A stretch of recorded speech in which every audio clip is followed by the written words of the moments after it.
যেতে চাই নুসরাত জাহান নিশুর কাছে। প্রশ্ন একটাই, আপনি উত্তরে যান। আসসালামু আলাইকুম, আমি নুসরাত জাহান নিশু। আমি স্বতন্ত্র শিক্ষার্থী ঐক্য প্যানেল থেকে মানবাধিকার ও আইন বিষয়ক সম্পাদক পদে প্রতিদ্বন্দ্বিতা করছি।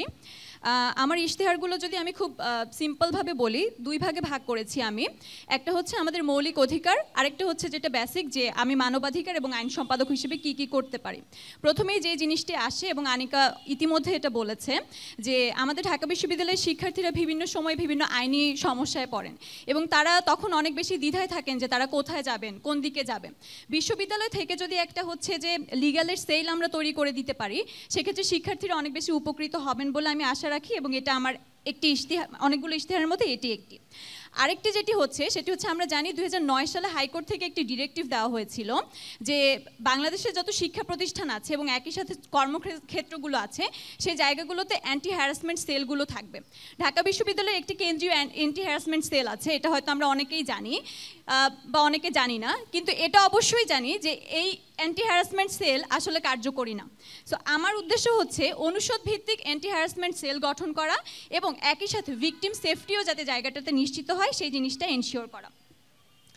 আরেকটা জিনিস, আমরা হচ্ছে জুলাই অভ্যুত্থানের কথা এখন অনেক বলি, আমরা অনেক বলি যে জুলাই আসলে বিক্রি হয়ে গেছে, বাট জুলাই নিয়ে কাজগুলোকে আসলে করা হচ্ছে কিনা এটা আমার মনে হয় দেখার বিষয়। বিশেষত অভ্যুত্থানটা যেহেতু ঢাকা বিশ্ববিদ্যালয় থেকে আসলে গড়ে উঠেছিল, এবং প্রথম মানবাধিকার ভায়োলেশন যদি আমরা বলি অভ্যুত্থানের, এটা কিন্তু ঢাকা বিশ্ববিদ্যালয় থেকে হয়েছে। কিন্তু আপনি যদি আজকে দেখেন ঢাকা বিশ্ববিদ্যালয়ে যে মানবাধিকার লঙ্ঘনের যে ঘটনাগুলো 24-এ হয়েছে, সেটা কিন্তু কোনো প্রপার ডকুমেন্টেশন এখন পর্যন্ত করা হয়নি।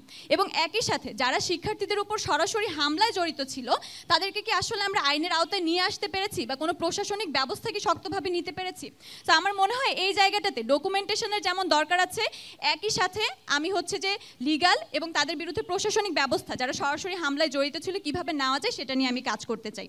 আরেকটা জিনিস হচ্ছে, আমরা এখন বর্তমানে যেটা দেখতে পাচ্ছি, এবং এটা আমি বারবার বলে আসছিলাম, যে নারীদের যে হ্যারাসমেন্টের ইস্যুটা, সেটা আপনি ছাত্রী সংস্থার কোনো আপা বলেন, সেটা আপনি বাকচাষের কেউ বলেন, ছাত্রদল বলেন, প্রতিরোধ পর্ষদ বলেন, একজন সাধারণ শিক্ষার্থী বলেন, কেউ কিন্তু এই হ্যারাসমেন্ট থেকে রক্ষা পাচ্ছে না। এবং আমার মনে হয় এটা হাই টাইম যে ঢাকা ইউনিভার্সিটির একটা অ্যান্টি হ্যারাসমেন্ট সেল হচ্ছে গঠন করা দরকার, বিশেষত নারীদের সুরক্ষার জন্য। তারপরে হচ্ছে আরেকটি আমার যেটি ইশতেহার আছে, সেটি হচ্ছে বিশ্ববিদ্যালয় হলগুলোকে আর কোনোভাবেই হচ্ছে আমরা টর্চার সেলে পরিণত হতে দিতে পারি না। এবং এই জন্যই আপনি কিন্তু দেখবেন যে আমাদের যে প্যানেলের যে মোটো আছে, সেটা কিন্তু আমরা বলছি নয় দলীয়করণ, নয় বিরাজনীতিকরণ। তো আমরা চাই স্টুডেন্টরা পলিটিক্স নিয়ে সচেতন হোক, কিন্তু দলীয়করণের যে রাজনীতি এবং হলগুলোকে যে টর্চার সেলে পরিণত করার যে পদ্ধতি, সেটার বিরুদ্ধে আমার অবস্থান দৃঢ় থাকবে। জি।